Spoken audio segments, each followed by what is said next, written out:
Hi guys, and welcome back to the Chef Mooney channel. Today I'm going to make this one pot chicken. It's very simple to make. The ingredients are on the right hand side of this screen. So let's get started and I'll show you how to make it. Now onto a medium-high heat, you want to put your olive oil, onions, rice and turmeric. Give this a good stir around and let it cook for a couple of minutes. And now we add our chicken. Cook it for about another minute or so.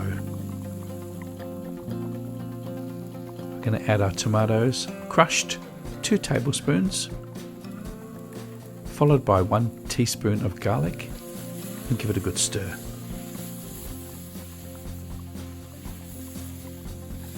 Now I'm adding 3 cups of chicken stock,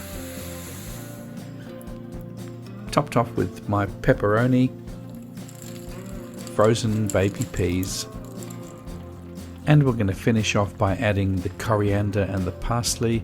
We're going to place a lid on this and we're going to gently simmer this now for around about 40 minutes until the rice is nice and tender. And if you've enjoyed this video, please slap a like on here. Don't forget to share it on your social media, and I will see you next time right here on the Chef Mooney channel. Bye for now.